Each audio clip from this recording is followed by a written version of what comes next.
Welcome to Licensing Subcommittee on the 10th of June 2021. Can we start off with the first item on the agenda, please? Can we elect a chair?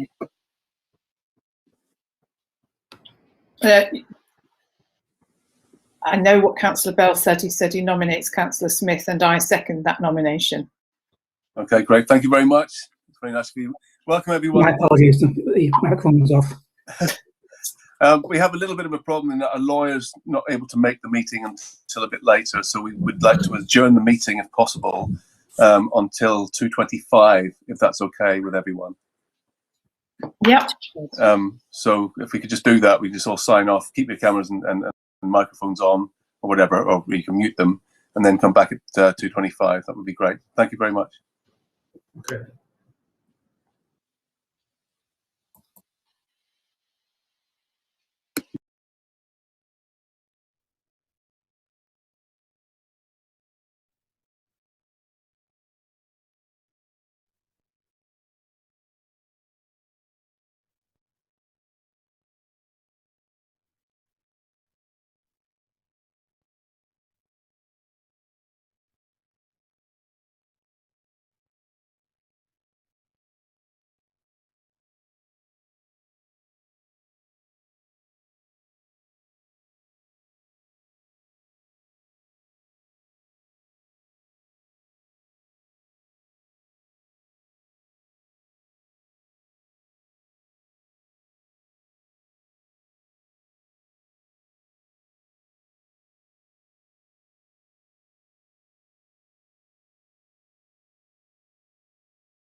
Oh, I think she's joined. Excellent.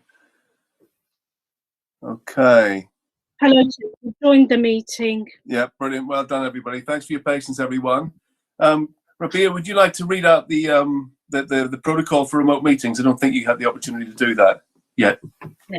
If I can just start off with the protocols for remote hearings. It's only speak when invited to by the chair. If you wish to speak, please raise your hand and direct all communication via the chair. Will everyone please ensure that their mics are muted when they are not speaking apart from the chair? If you're having any technical difficulties, please use the chat function in the Google Meet to alert the meeting. Please do not use the chat function for putting formal questions to the subcommittee.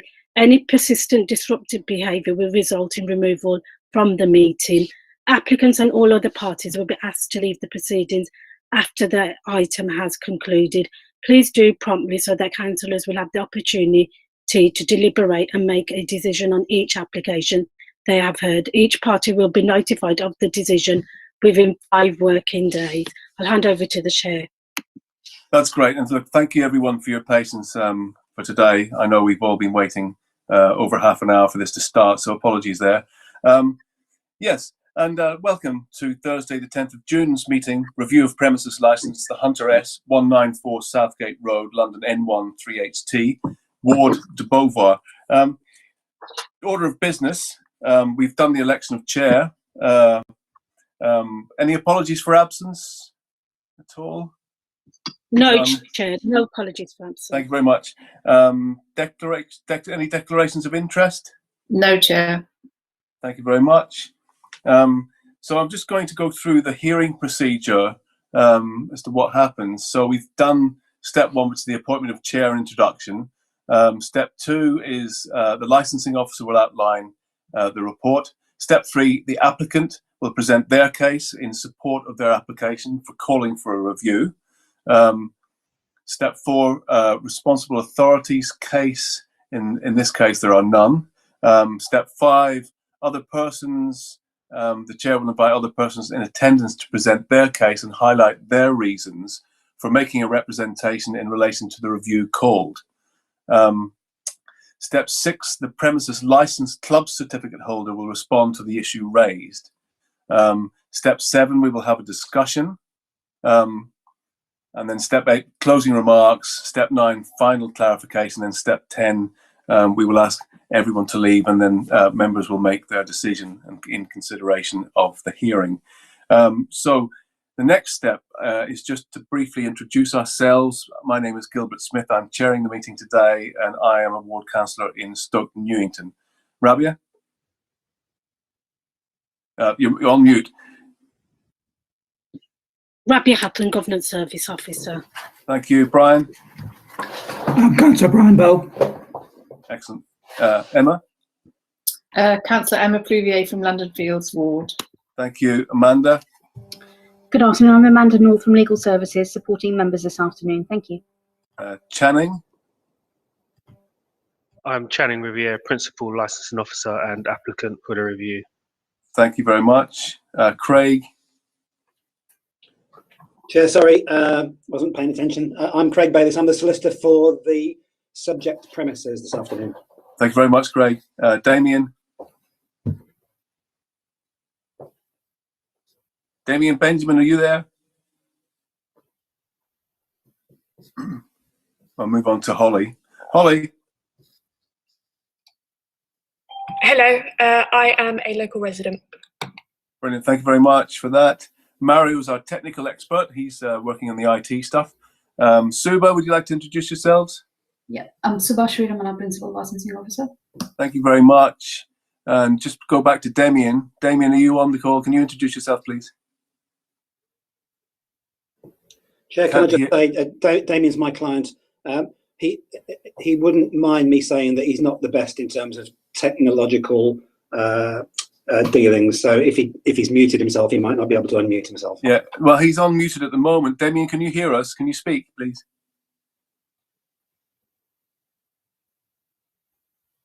Okay, he's obviously having problems. Okay, let's move on to the order of business. Could the licensing officer please outline the report? Thank you. Thank you, Chair.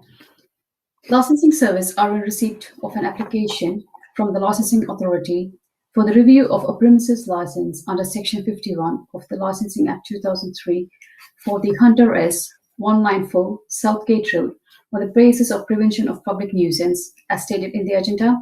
We have received objections from other persons. The applicant and the licensee have submitted additional informations which have been circulated. I have nothing else to add. Thank you, Chair. That's great. Thank you very much. By the way, there's 5 minutes each on this. And if you see somebody, just don't be afraid to assist me if you see someone raising their hand in this, because I can't see, sometimes I can't see all the little images on the screen. That's great. So if the applicant could present their case in support of their application for calling for a review, you've got 5 minutes. Thank you very much. Thank you, Chair. Just before I proceed, if applicants would, if the committee, if I could draw their attention to the emails that were circulated by the licensing authority, and some of those emails historically go back to 2017, 2018. Yeah. So I'd just like to draw the committee's attention to that. Okay, thank you. Now, the application has been submitted because we have had consistent complaints and actually witnessed some antisocial behaviour sort of style gatherings at the premises in 2020. The reason I raised the issue of 2017 and 2018 complaints is because this is something that seems to happen every summer at this premises, which is something that we feel contributes negatively to the character of the area by its impact on the residents. And with the issues that have happened in 2020, which have been outlined in the application, we feel that it's sufficient to submit the review application. And what we're seeking to do in the review application is what we would say are very modest and proportionate amendments to the premises license that we feel would support help them to promote the licensing objectives and help the residents obviously have a less negative impact from gatherings in the external area of the premises. Mm-hmm. I'm not sure if there's anything further that I need to go into at this stage, Chair, because it's pretty much all outlined, in the application, and also in the additional documents. You can see from the comments from local residents of their experience with the premises, what impact that it's had on them. Now, I also note that, there are emails received in support of the premises. What I would say about a lot of those emails is a lot of them don't seem to address the issue of the licensing objectives. And some of them seem to be under the impression that we're seeking to close the premises with the review application, which is not what we're seeking to do, Chair. So I'll just ask the committee to bear those things in mind. And there's no further submissions from me at this stage, Chair. Okay, well, thank you very much for that, Channing. You stayed well within your time limit. Members, any points of clarification there that you would like to raise at this stage? None? I presume silence is a none. Okay, great. So responsible authorities are step 4, but all the responsible authorities have not submitted anything, so we can move on straight on to step 5, which is the other persons. So I would like to call Holly to speak. Holly, you've got 5 minutes. Thank you. An alarm might go off. Sorry, I'm working at the same time. So I live extremely close to the premises, and just to echo really what Channing said, it's extremely disruptive in the summer, especially. Our property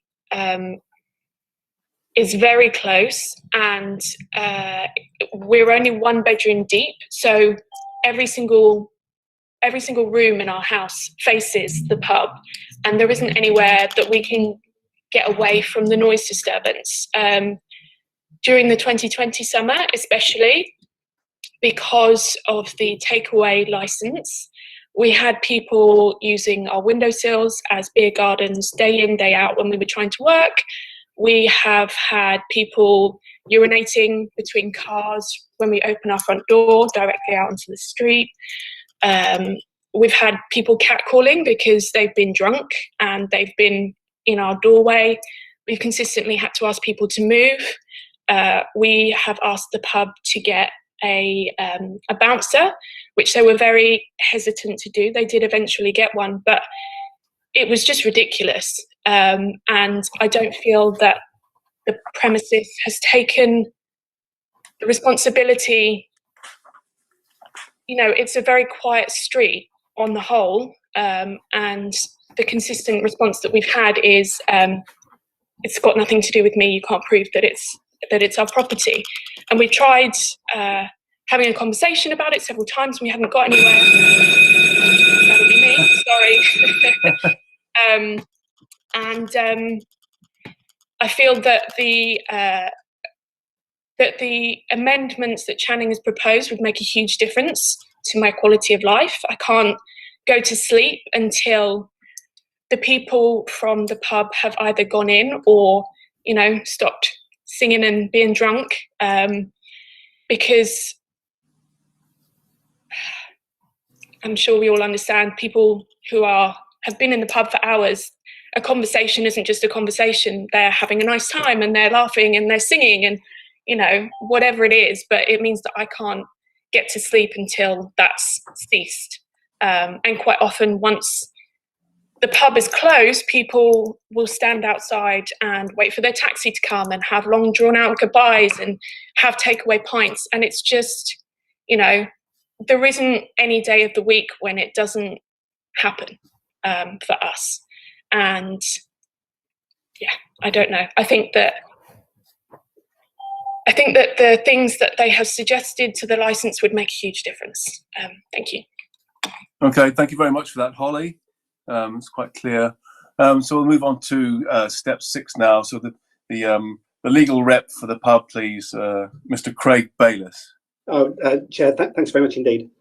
Chair, first of all, can I take the committee to page 3 of the paperwork, because in there you'll see the licensing report and the officer observations. I hope you've all got page 3. Yeah. And at paragraph 9, officer observations at 9.1 and 9.2, there are some suggested conditions to be attached to the license. Has everybody got that, Chair? Yes. Yep, got that. Thanks very much. Can I say, first of all, on behalf of Damien, he's got no problem with accepting all of these conditions. There is no issue at all. From my perspective, they ought to put this application and this hearing to bed, to be frank, given that that's what Channing's asking for and that's what the neighbours are asking for. In relation to those conditions, I had a long conversation with Kerry Ryan, Chair, you know Kerry from Stoke Newington Police. Yes. He was originally minded to join in with the review, but following the agreement of these conditions at 9.2, she was happy to let it go. Her comments to me was that this was one of the less troublesome pubs that they attend. The only point I would make about the 6 conditions at 9.1 and 9.2 is that number 4 and number 5 are slightly at odds. So number 4 says off sales to be excluded completely. The police condition number 5 says no off sales until 1st of December. So what I said to Kerry is give us a trial period until the 1st of December. And then effectively, because we'll be in winter time at that point, it's very likely that the disturbance outside is going to be minimal in terms of off sales. So I would urge you, Chair, when you're considering this matter, looking at conditions 4 and 5, to choose number 5 rather than number 4, because number 4 is a complete bar forever, effectively, on off sales. In terms of the actual complaints, I hear what Channing says in relation to the 22 emails that you've had in support of these premises. I've just been looking through them again. There are an extraordinary number of them that actually praise these premises and actually mention things to do with the licensing objectives, such as rowdy behaviour, never noticed any issues at all at the premises, recommend it to everyone. I'm very shocked to hear it's received complaints of being a nuisance to the public. If it is a nuisance, and I'm not suggesting that Holly's lying or making things up, but I would suggest that it is to a very localised area of local residents, and I would suggest that the conditions which are being offered and accepted here we'll deal with any of those issues on behalf of the local residents. I'm going to say on behalf of Damien, he puts his hand up completely to a lot of issues which happened during the COVID period. There were problems when premises were allowed to sell, you'll recall, Chair, only for off sales. He set up a bar at the door. People were buying drinks at the door and then going outside and drinking, sitting on people's walls, sitting on street corners and drinking. He was criticised by the council for allowing customers to come in and use the loo. He's between a bit of a rock and a hard place there, because if he hadn't done that, they'd just been urinating in the street. So it's a bit difficult to know what to do when you are constrained by very difficult COVID regs, but he did the best he could. But Chair, I'm not saying these premises are without blame, but what I am saying is that these conditions should sort things out, and we're happy to accept them. Great. Thank you very much, Craig. Fantastic. So let's move to step 7 then, which is the discussion. I'd like to start off just giving members an opportunity to raise anything that you are concerned about. Brian, anything there? Just clarification from Channing, first of all. We noted the same possible confusion about the conditions overlapping 4 and 5. But when you're asking for condition 4, no off-sales alcohol to be excluded from the licence, you're referring to off-sales in the classic sense of being taken away from the premises entirely? That's right, Chair. It's my understanding that the immediate vicinity of the premises where the tables are located is part of the plans. So people that's not covered by off-sales. Yeah, so that would technically be on sales. So what I've suggested is off sales to be excluded from the premises license. Now I understand that the police have offered a temporary condition in relation to this, but our concern again is, as I've pointed out earlier, this is something that typically occurs every summer, and we can go back to 2017 on our records. So my concern would be, if it was temporary, what would it mean in the long term for the promotion of the licensing objectives? So your position remains you'd like it removed permanently? Removed permanently, unless there's some more robust management of the external area, and we'd really need the licensee to demonstrate that. Okay, so to Mr. Bayliss.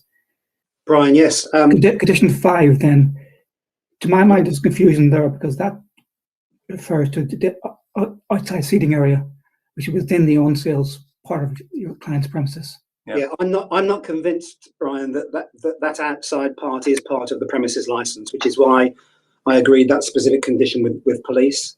In fact, we've actually been asked by, I don't think it's Channing, I think it's Street Trading, to apply for a license for the tables and chairs outside, which wouldn't normally be the case if they're actually on our property. So I'm not convinced that area outside is part of the on-license area, and therefore I'd prefer condition 5. And I actually think also I'd urge you to look again at the large number of letters in support of these premises. In my experience, and the committee knows this because you sit on reviews all the time, but in my experience, you simply don't get this number of letters in support of premises. Very diverse. It's not something where the licensee has gone round to everybody and said, oh, will you sign this, please? Will you sign that, please? And it's a standard letter. Everyone's come up with a different letter, a different way of expressing their interest and support. And so there is a lot of support for these premises and the way in which they're conducted.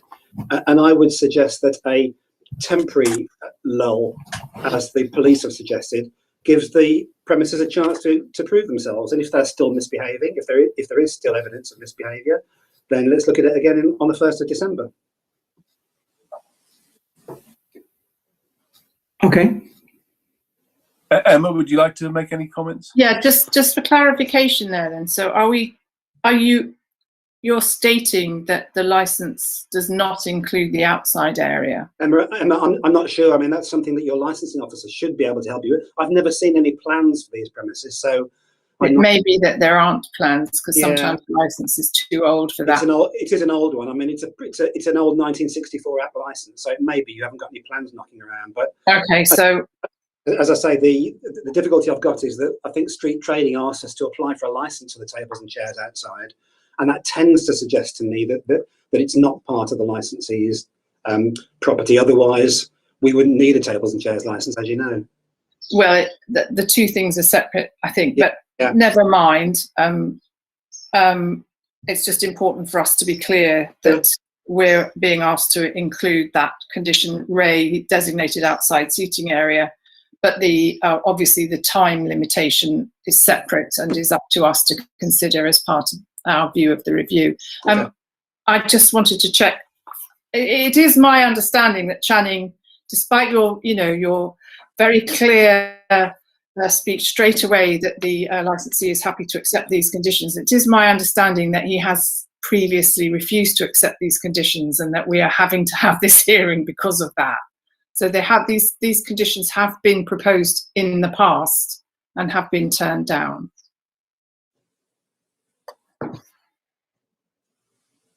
Is that right? That is correct. That's not my understanding, Emma. But I've only Okay. been in the last couple. Or maybe of months. then I'll ask Channing that. Okay. Because Chair, you can see in the report, yeah, in the letter that we wrote to the premises and the operator, we suggested these conditions in a letter. I'm not sure exactly what, because I don't have a list of the exhibits here, but I did suggest it in writing, the conditions that are in the review, Chair. Okay, thank you. Great. I mean, it's a kind of an awkward one, isn't it? I mean, I've got a pub around the corner from me, and exactly the same situation with tables and chairs outside it, around just the sort of circumference of the building. When some people buy a pint on the premises and then they go out to the tables, then sometimes they sort of go across the road and sit on the pavement, and finish their drinks there, particularly in regards to social distancing with the C-19 virus and pandemic. So I don't know what that classifies as, Emma. If you go across the road and sit on the pavement with a pint from the pub, is that an off sale or an on sale, or what is it? That's a poor management situation. Okay, all right. Any doubt at all? Yeah, can't hear you. You might be muted again, maybe. That is, without any shadow of doubt, a poor management situation. I cannot stress that enough. That isn't just an unfortunate byproduct. It has been an unfortunate byproduct of the COVID situation, which we can understand. But generally speaking, that is simply not acceptable. I just wanted to check, and I'm sorry, I should have got this from the license, the existing license, which I know is in here somewhere. Oh, here it is. Does the premises have a dispersal policy, a clear commitment to make sure that people leave quietly and quickly at the end of the night? Yes, Emma, they do. They also employ SIA door staff, and there are clear notices outside requesting everyone to leave quickly and quietly. So yes is the short answer. Well, it's not quite the short answer, because neither of those things are required by the current license. No, they're not. No, and again, it's something, Brian, for the licensee's advantage that he actually does that voluntarily. So he doesn't need to employ SIA, but he does so. It's a cost to him, and he does so to ensure the proper management outside. Yeah, what I'm wondering is whether or not we would want to consider making it conditional on the license. Putting it on the license. I think that might be a good idea. Would that be acceptable, given that it's already in place? Yeah. I'd need to take instructions on that point. Can I do that for a second? Yeah. Yep. Obviously, we'd be flexible about the hours and the times. I'm just on what concentrated on the very late days he has. I'm just on WhatsApp. Mr. Gayless, before you take instructions, sorry to interject, Chair. I wanted to ask a question, so you can maybe take instructions on that point as well. So if you can just bear with me 1 minute. Chair, if I was just going to ask you, I had a quick look at the current license, and I just wanted to clarify with the applicant whether or not there's any conditions for the license holder to have meetings, etc., with the local residents? You know, like quarterly meetings or anything, or is there? You know, I couldn't see a condition about contact details and things like this when there are issues. I'm very happy to have that condition attached. There's no difficulty. I mean, Damien's told me that he's tried to reach out to the residents in the past and they've refused to meet him. There's one particular resident who lives right opposite the premises who doesn't want to engage. But I'm very happy if you want to put that condition on. He's more than happy to engage, have a coffee morning every quarter, something like that, and invite people in to talk about their concerns. And what about contact details to be provided? Can that be a condition as well? No difficulty with that at all. Okay, thank you. I don't want to put anything in the way of contact and trying to work with people. In terms of SIA, Emma, he already voluntarily has one on a Friday and Saturday from 8 PM, so I'd be happy to have that put in as a condition.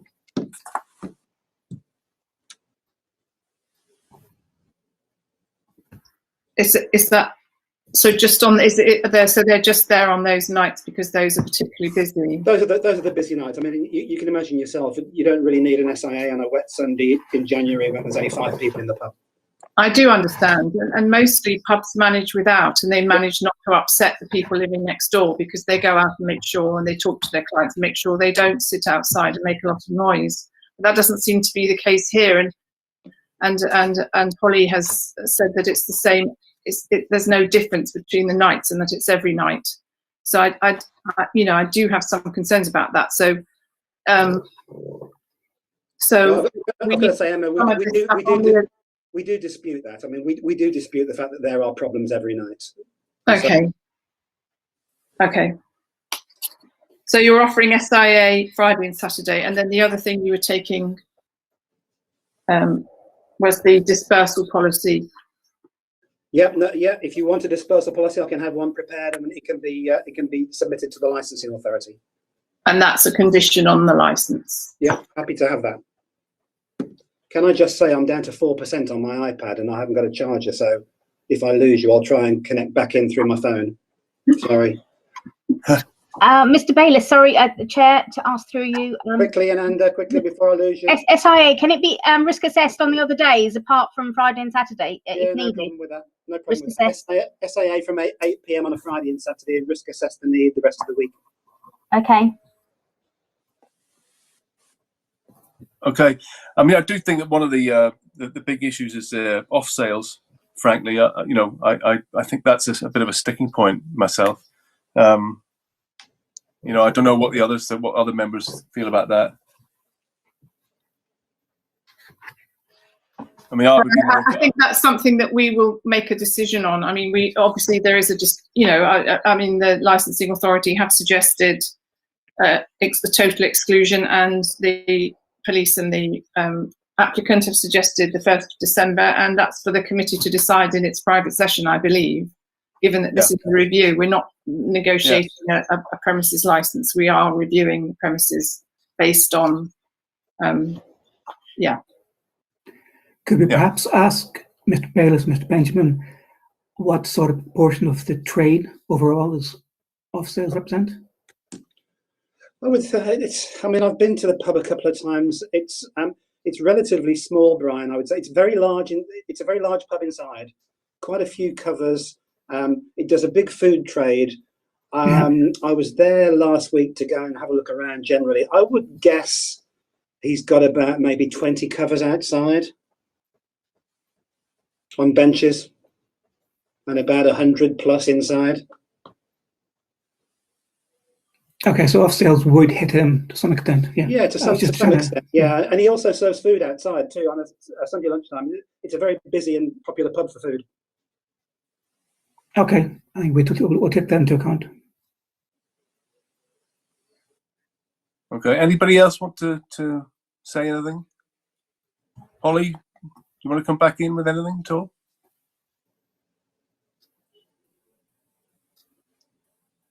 You're Holly?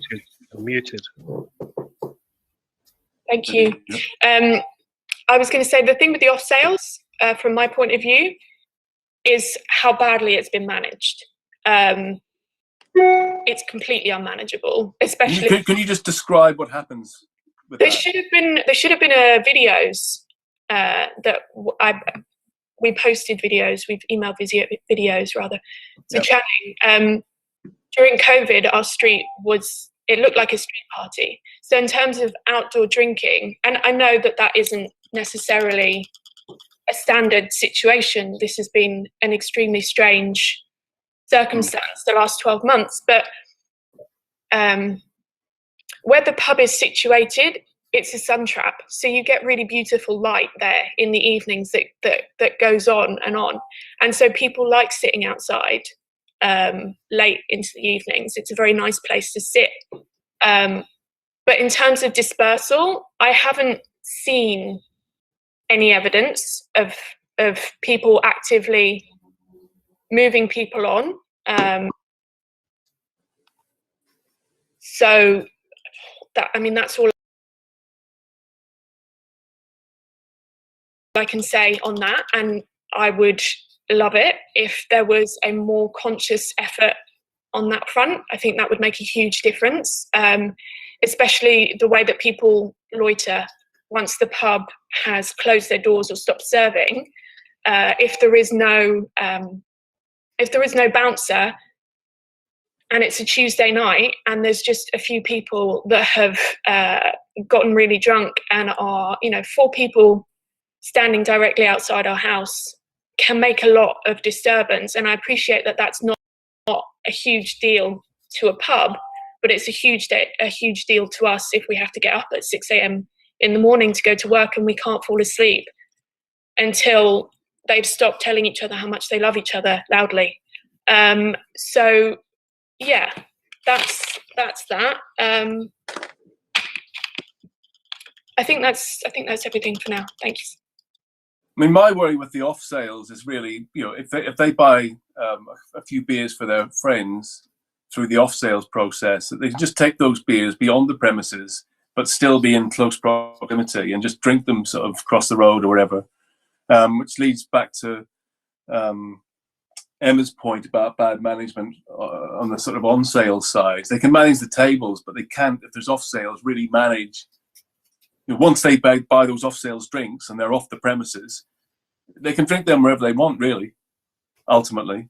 So that's my sort of issue, Craig. I mean, I don't know if there's any room to sort of accept that condition of off sales to be excluded from the license completely. I mean, I just want to put the question. I get it, Chair, completely. I've just been WhatsApping Damien. He'd like to actually say something about the way he controls the outside area, because I think he's concerned about the allegations that have been made by Holly in relation to the fact that it's every night and it's constant. I mean, in terms of off sales, the only reason we need off sales is for the people outside sitting at the benches. So if that is a serious concern for the committee, that people are taking them away and standing on the corner on the opposite side of the road, fine, I'll take that on the chin, Chair. I am trying to demonstrate that we want to be flexible and we want to accommodate the concerns that everyone's suggested. But let me just ask Damien to come on, because there were some things he wanted to say about. But with a table and chairs license, that wouldn't be an issue then, would it? Well, it wouldn't, Chair. No, not at all. And especially. So you need to get that. I mean, is that in progress at the moment? Well, Damien has just sent me a text to say that the table and chairs are on our land. If that's right, and so it's on sales then. So that's on sales then. Yeah? Effectively, if it is our land, then I'd need to investigate that. Absolutely. Right. But in the meantime, to give me a bit of leeway, I'd like the off sales to be limited to the tables and chairs outside, if that's possible, just so that we can make sure that we are covered and we are acting lawfully, assuming the committee's happy with our use of the tables and chairs. Yeah, but the thing is, having the condition of alcohol to be excluded from the license completely, bearing in mind you get the table and chairs license, that shouldn't be an issue, should it? No. So that condition should be fine in that case. Yeah. It's much more that it's important to get the tables and chairs rendered unusable. Yeah. After a certain time, and yeah. Can I say, Emma, I discussed that when I went to the with Damien last week, and he's come up with because they're quite large benches, and the benches and tables are attached to each other. So I've told him to get some ropes or some tarpaulins and make sure that they are completely covered. Yeah. Once they stop. That's really important. And Yeah. these are proposed conditions, so that has to be sorted. Yeah. And Can you put them on their side? Is that possible? No. No, they're huge. They're huge, Chair. You couldn't do that. But Damien, sorry, just to clarify, you are willing to accept that condition on the basis that you get your table to get chairs license, and in fact, if it's on the land, it shouldn't be a problem. So that condition for off sales to be excluded from the license completely, you're happy to accept that? Yes. Brilliant, excellent. That's great. Okay, Mr. Benjamin waiting to come in. Sorry, Benjamin. Yeah, Damien, do you want to have a little? Do you want to come in and say something? We can't hear you. Still can't hear you. Well, I can't. I don't know if anyone else can. I can't, Chair, no. Yeah, Damien, if you can hear us, you're obviously having technical issues there because we can't hear you at all, even though your mic's off on my screen. Sorry, on rather.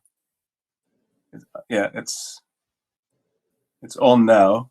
Still can't hear you.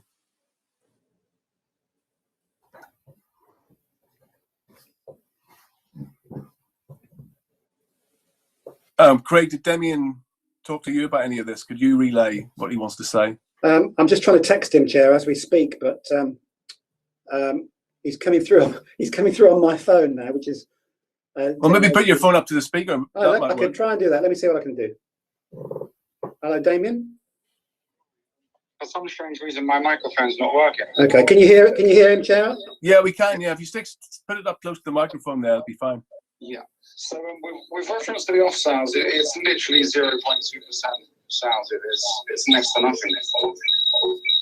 So I have no problem in not doing takeaways. It was an unprecedented time due to coronavirus. Yep. We never really do off sales. This isn't the problem. It's more noise pollution and Holly not being able to sleep and being put out by the pub. We do everything in our power to make it as pleasant as possible, but it just sometimes isn't enough. Okay, we're getting some feedback. Take it away from the microphone. Chair, I think that's all really that Damien wanted to say. I've lost him again now. Okay, well that was good to hear from him. I think. Yeah.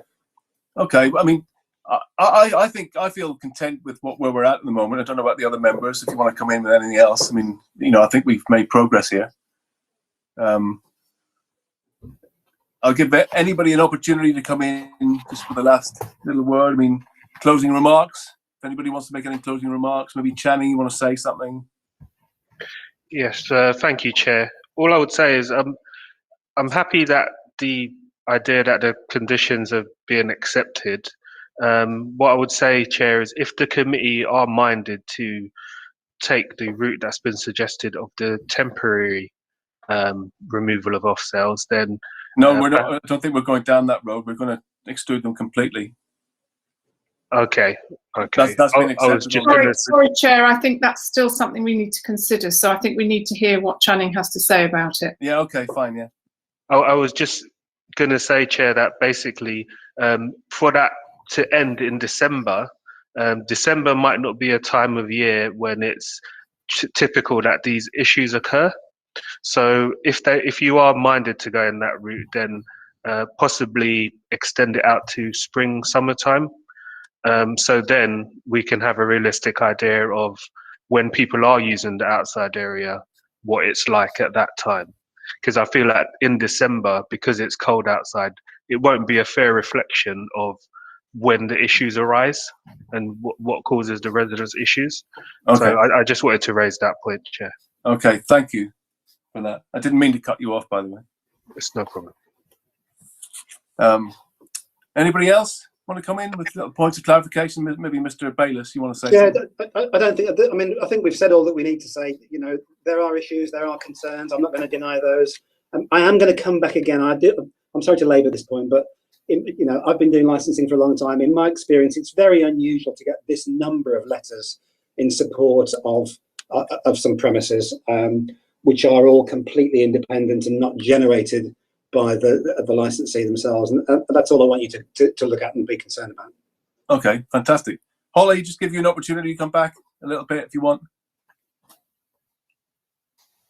I don't think I have anything else. I think if things were to move forward with the suggested, I think it would make a huge difference to us. I think, I mean, I'm not surprised that they had a lot of support for the pub. It is, you know, it's a part of our neighbourhood, it's a part of our community. But in terms of noise disturbance, I do wonder how far away from the pub those letters of support live. But yeah, in terms of the suggested amendments, I think that would make a huge difference to us and the close proximity that we live, and we'd be really happy with that. Thanks. Okay, thank you very much, Holly. Okay, folks, I think we've kind of reached the end of this hearing. Everyone in agreement with that? Members? Yeah, happy, everybody? So yeah, great. Thank you very much, everyone, for attending, for your contributions, all been very useful. Craig, for accepting those conditions, and Damien, fantastic.